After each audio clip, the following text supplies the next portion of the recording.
Assalamualaikum warahmatullahi wabarakatuh. Perkenalkan, kami dari kelompok 7 ingin mempresentasikan hasil diskusi kami mengenai penyakit hipertensi.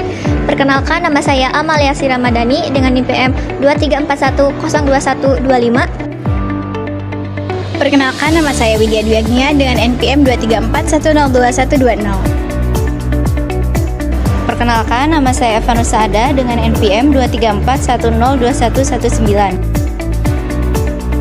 Perkenalkan, saya Sagita Putri Aulia dengan NPM 234102113. Baik, yang pertama ada definisi. Definisi dari hipertensi atau tekanan darah tinggi yaitu keadaan ketika terjadi kenaikan tekanan darah yaitu di atas 140 untuk tekanan darah sistolik dan di atas 90 untuk tekanan darah diastolik. Tekanan darah sistolik menunjukkan fase darah sedang dipompa oleh jantung, sementara tekanan darah sistolik menunjukkan fase darah kembali ke dalam jantung. Baik, selanjutnya ada klasifikasi. Klasifikasi yang pertama yaitu menurut GNC8 subjek umur 18 tahun atau lebih. Untuk klasifikasi normal, untuk sistoliknya yaitu kurang dari 120 dan diastoliknya kurang dari 80. Lalu yang kedua adalah prehipertensi yaitu sistoliknya 120 sampai 139 dan diastoliknya yaitu 80 sampai 99. Yang ketiga adalah hipertensi stadium 1. Untuk sistoliknya yaitu 140 sampai 159 dan untuk diastoliknya yaitu sebesar 90 sampai 99. Lalu yang terakhir adalah hipertensi stadium 2 yaitu sistoliknya lebih dari atau sama dengan 160 dan untuk diastoliknya yaitu lebih dari atau sama dengan 100. Klasifikasi yang kedua yaitu menurut American Society of Hypertension and the International Society of Hypertension 2013, kelompok umur 18 tahun atau lebih. Klasifikasi yang pertama yaitu optimal, yaitu sistoliknya kurang dari 120 dan diastoliknya kurang dari 80. Yang kedua yaitu normal, sistoliknya 120 sampai 129, lalu untuk diastoliknya 80 sampai 84. Klasifikasi yang ketiga yaitu normal tinggi.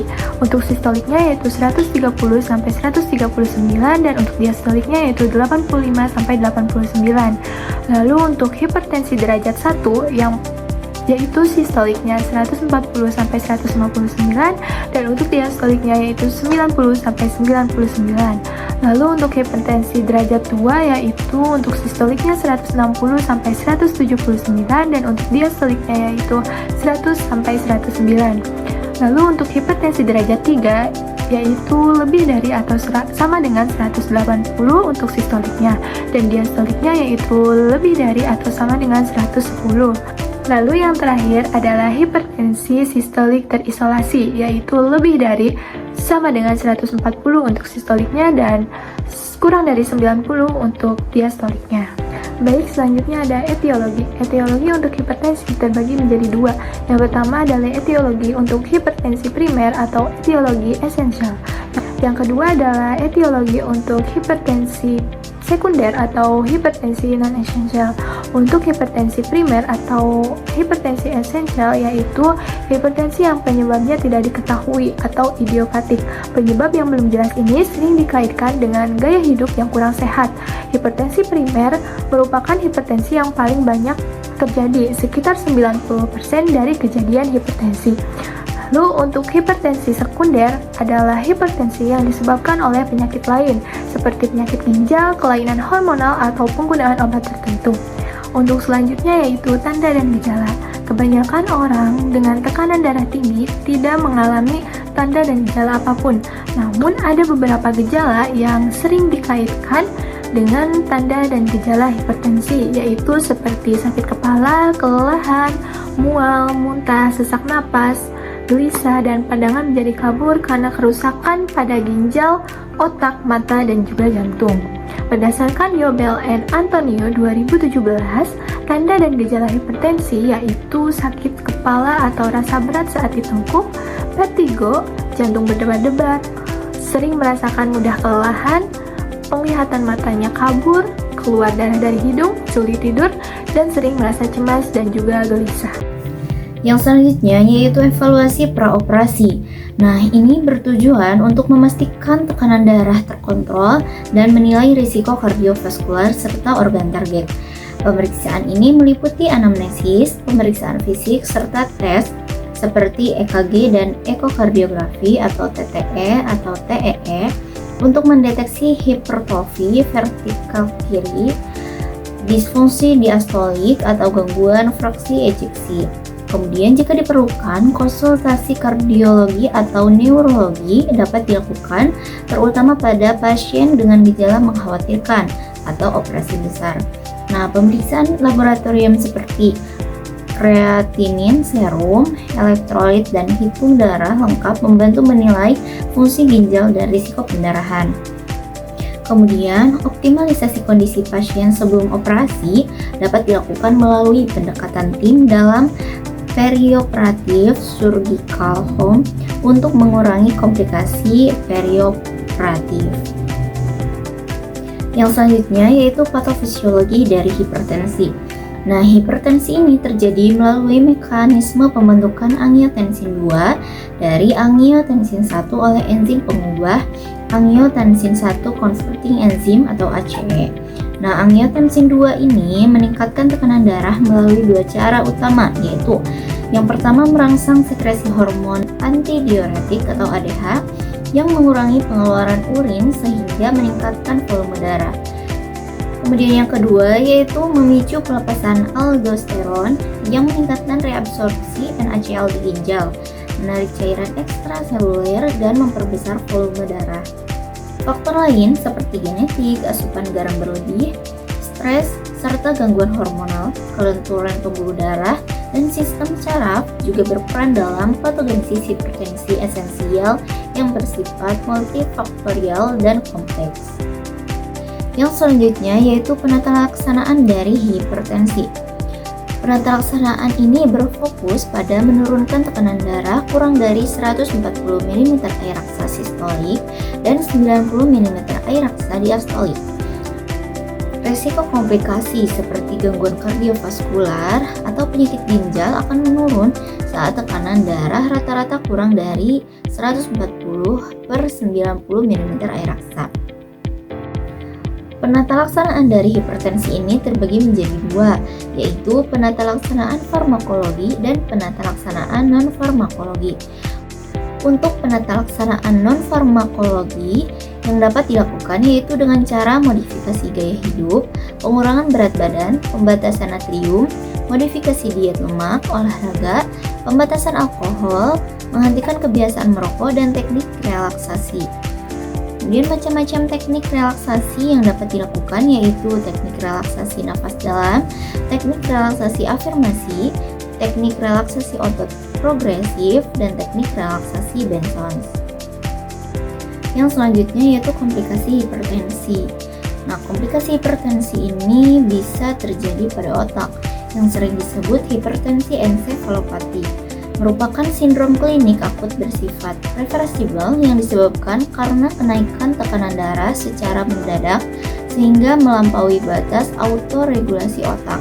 Hal ini dapat terjadi pada normotensi yang tekanan darahnya mendadak naik menjadi 160/100 mm air raksa. Bagi subjek hipertensi kronik, hal tersebut memungkinkan tidak terjadi meskipun tekanan darah sistolik mencapai 200 atau 225. Hipertensi ensefalopati ini lebih sering ditemukan pada orang dengan riwayat hipertensi esensial yang lama. Gejala yang ditemukan adalah nyeri kepala hebat, mual, muntah, gangguan penglihatan, gelisah, pingsan, sampai koma. Nah, lama gejalanya biasanya berlangsung sekitar 24-48 jam. Nah, gejala gangguan otak yang difus dapat berupa defisit neurologis vokal, tanda lateralisasi yang bersifat reversibel maupun irreversibel yang mengarah ke pendarahan otak atau stroke. Untuk manifestasi neurologis berat muncul jika telah terjadi hipertensi maligna atau tekanan diastolik lebih dari 125 mm air raksa yang disertai pendarahan di retina, eksudat, papiledema, gangguan pada jantung dan ginjal. Yang selanjutnya yaitu stroke. Pada subjek hipertensi sering terjadi disfungsi sistem saraf pusat. Stroke iskemik sebagai akibat dari peningkatan aterosklerosis pada hipertensi, sedangkan stroke hemoragik sebagai akibat dari meningkatnya tekanan arteri dan perkembangan mikroaneurisme vaskular cerebral. Sekitar 85 stroke disebabkan karena infark. Insiden stroke meningkat karena progresif seiring dengan peningkatan tekanan darah, khususnya tekanan darah sistolik pada kelompok umur lebih dari 65 tahun. Kemudian, pengobatan hipertensi dapat menurunkan insiden stroke iskemik dan hemoragik. Baik, selanjutnya yaitu komplikasi hipertensi pada otak. Demensia vaskular adalah masalah yang ditimbulkan akibat gangguan aliran darah ke otak yang disebabkan oleh kerusakan otak. Masalah yang ditimbulkan adalah gangguan penalaran, perencanaan, penilaian, memori, dan proses pemikiran lainnya tergantung dari lokasi otak yang mengalami kerusakan. Gejala seringkali tumpang tindih dengan gejala jenis demensia lain, contohnya itu demensia penyakit Alzheimer. Faktor-faktor yang meningkatkan risiko demensia vaskular adalah hipertensi, adanya penyempitan, kerusakan pembuluh darah otak, diabetes, faktor umur, adanya riwayat serangan jantung, stroke atau mini stroke, aterosklerosis, kadar kolesterol tinggi, merokok, kelebihan berat badan, atau atrial fibrilasi. Selanjutnya yaitu komplikasi hipertensi pada jantung. Komplikasi hipertensi pada jantung biasanya disebut penyakit jantung hipertensi. Hipertensi merupakan faktor risiko yang mempengaruhi perkembangan hipertrofi vertikal kiri. Kelainan aliran koroner dan disfungsi sistolik diastolik, kelainan ini dikenal sebagai penyakit jantung hipertensi dan akhirnya menyebabkan gagal jantung. Aritmia vertikal adalah gangguan yang terjadi pada irama jantung, ada kelainan dari otot vertikal jantung. Secara klinis, penyakit jantung hipertensi bermanifestasi melalui hipertrofi jantung dan tanda-tanda insusiensi koroner. Kedua kondisi ini dapat menyebabkan kejadian iskemik, aritmia, dan gagal jantung kongestif. Selanjutnya yaitu komplikasi hipertensi pada mata. Komplikasi yang paling sering ditemukan pada mata berupa retinopati hipertensi, yaitu retina merupakan satu-satunya jaringan dengan arteri dan arteriol yang dapat diperiksa secara langsung untuk mengamati perkembangan efek vaskularisasi hipertensi. Perubahan ini dimanifestasikan pada retina sebagai mikroaneurisma, pendarahan pengumpulan, eksidat, dan bintik-bintik kapas. Lesi retina ini sering menghasilkan skotoma, penglihatan kabur, dan bahkan kebutaan, terutama pada papiledema atau pendarahan di daerah makula. Selanjutnya yaitu komplikasi hipertensi pada ginjal. Komplikasi hipertensi pada ginjal dapat menyebabkan gagal ginjal kronik. Hipertensi kronik dapat menyebabkan nefrosklerosis yang merupakan penyakit insufiensi ginjal. Pada tahap awal hipertensi, ginjal tampak normal. Sedangkan pada kasus lanjut, ginjal akan kehilangan jaringan parenkim dan menghasilkan ginjal yang kecil. Pengurangan bertahap dalam ukuran ginjal ini terutama disebabkan oleh atrofi kortikal difus dan terjadi fibrosis yang mencerminkan kerusakan pembuluh darah progresif. Hal ini terjadi pada orang dengan hipertensi yang tidak terkontrol. Selanjutnya yaitu zat gizi yang diperlukan untuk atasi penyakit hipertensi. Yang pertama ada protein nabati, di mana dapat menurunkan resiko hipertensi karena beberapa asam amino yang tergantung dalam protein nabati memiliki efek antihipertensi. Contohnya seperti glutamat, sistein, glutathione, dan arginin yang dapat melemahkan dan mencegah perubahan yang menyebabkan hipertensi, termasuk menurunkan resistensi insulin dan stres oksidatif. Selain itu juga meningkatkan ketersediaan nitrat oksida. Taurin dan triptofan melemahkan aktivitas sistem saraf simpatis. Selanjutnya yaitu kalium. Asupan kalium yang banyak dapat menurunkan tekanan darah melalui peningkatan konsentrasi pada cairan intraseluler sehingga menarik cairan dari ekstraseluler.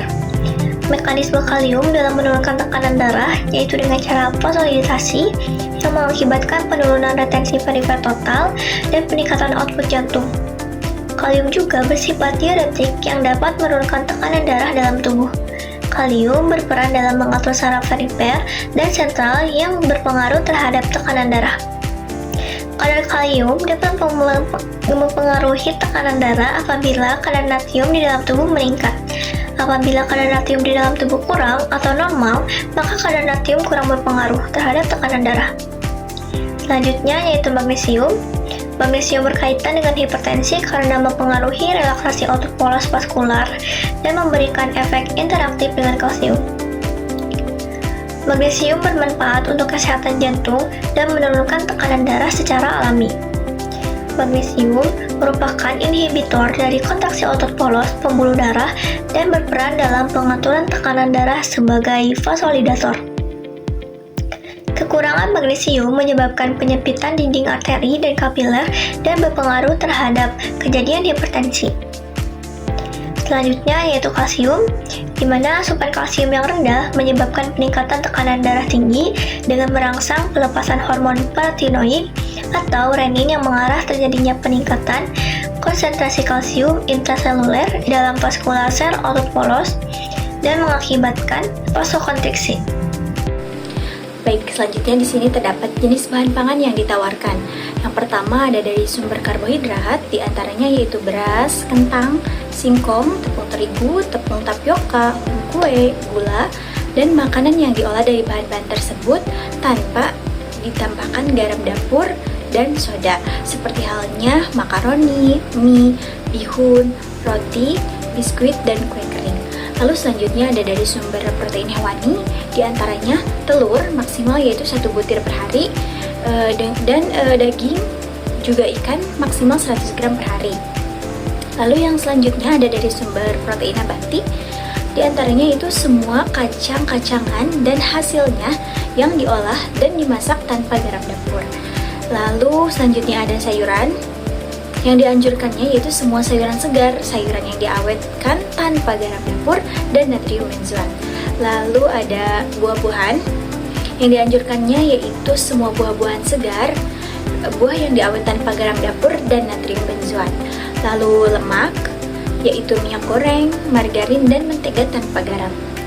Selanjutnya, bahan pangannya dari minuman, dianjurkannya yaitu meminum teh dan kopi, dan untuk bumbu dianjurkan untuk semua bumbu-bumbu kering yang tidak mengandung garam dapur dan lain ikatan natrium. Garam dapur sesuai ketentuan untuk diet garam rendah 2 dan 3. Baik, berikut adalah jenis-jenis bahan pangan yang ditawarkan untuk penderita hipertensi. Yang pertama ada pisang, ada bayam, wortel, alpukat, tahu dan tempe, singkong, bawang putih, dan juga kentang. Nah, makanan-makanan yang terdapat pada gambar di atas merupakan makanan yang mengandung kalsium dan magnesium yang tinggi yang baik untuk penderita hipertensi. Di sini kelompok kami mengambil target sasaran umur pada dewasa muda pada penderita hipertensi. Jadi kami menggunakan AKG untuk usia dewasa muda. Yang pertama di sini ada AKG zat gizi makro pada usia 19 sampai 29 tahun pada laki-laki maupun perempuan. Lalu ada AKG vitamin dan yang terakhir ada AKG mineral pada usia dewasa muda. Baik, di sini ada contoh jenis hidangan untuk penderita hipertensi. Hidangannya yaitu singkong manis. Untuk bahan-bahannya ada singkong mentega, jeruk manis, gula pasir, garam seperlunya, dan air putih 150 cc. Untuk cara membuatnya, yang pertama rendam singkong dalam air jeruk kurang lebih 30 menit, lalu bilas dengan air. Lalu tahap yang kedua, didihkan air, masukkan gula dan garam, masak hingga gula larut dan angkat, lalu saring. Lalu yang ketiga, masak lagi air gula hingga mendidih, kurang lebih 3 menit, masukkan singkong, lalu kecilkan api. Singkong jangan diaduk terus-menerus, tapi boleh dibalikan sesekali agar seluruh permukaannya terlapisi cairan gula. Lalu tahap yang terakhir yaitu masak terus hingga cairan gula meresap ke dalam singkong dan warna singkong menjadi bening. Angkat singkong lalu sajikan selagi hangat. Nah, untuk nilai gizi proporsinya, untuk hidangan singkong manis ini untuk energinya 215,7 kilokalori, untuk proteinnya 1 gram, dan untuk lemaknya 0,2 gram, karbohidratnya 51,2 gram, natriumnya 3 mg, kaliumnya 297,5 mg, kalsiumnya 47,5 gram, magnesiumnya 58,5 mg, untuk vitamin E-nya 0,1 mg, vitamin K 18 mikrogram, vitamin C 30,2 mg, dan vitamin B1-nya 0,1 mg. Selanjutnya yaitu interaksi zat gizi antar bahan makanan yang digunakan. Nama hidangan kita yaitu singkong manis, dan untuk bahan yang pertama yaitu singkong mentega sebanyak 75 gram. Nah, untuk singkong ini kaya akan karbohidrat kompleks, terutama pati. Pati ini akan dipecah menjadi glukosa di dalam tubuh dan menjadi sumber energi utama. Singkong juga mengandung serat meskipun tidak terlalu tinggi. Serat membantu melancarkan pencernaan dan memberikan rasa kenyang. Seratnya dapat membantu memperlambat penyerapan gula yang mungkin relevan jika dikonsumsi bersamaan dengan gula pasir, vitamin B kompleks, dan mineral seperti magnesium dan kalium. Lalu untuk potensi interaksinya, karbohidrat dari singkong dapat meningkatkan penyerapan vitamin C dari jeruk karena membantu dalam transport nutrien ke sel. Lalu untuk serat dapat memperlambat penyerapan gula sehingga menjaga kestabilan glukosa darah, dan untuk kalium dalam singkong membantu menurunkan darah melalui efek vasolidasi atau pelebaran pembuluh darah dan mengurangi resistensi perifer total. Lalu bahan yang kedua yaitu jeruk manis sebanyak 100 gram. Jeruk sangat dikenal dengan kandungan vitamin C yang tinggi. Vitamin C adalah antioksidan kuat yang berperan penting dalam sistem kekebalan tubuh, pembentukan kolagen, dan penyerapan zat besi. Potensi interaksinya untuk jeruk manis yaitu yang pertama, vitamin C dapat meningkatkan penyerapan zat besi non-HEM. Meskipun zat besi dalam bahan ini rendah, tetapi jika dikonsumsi dengan sumber zat besi lain akan bermanfaat. Lalu yang kedua, vitamin C bekerja sinergis dengan karbohidrat untuk memperbaiki metabolisme energi. Yang ketiga, asam sitrat yang membantu menurunkan pH lambung yang bisa memperbaiki penyerapan mineral. Jeruk juga mengandung kalium, elektrolit penting untuk menjaga keseimbangan cairan dan fungsi saraf serta otot. Dan yang terakhir adalah folat. Folat ini dapat membantu untuk pembentukan sel darah merah dan perkembangan janin. Nah, folat ini terdapat pada jeruk.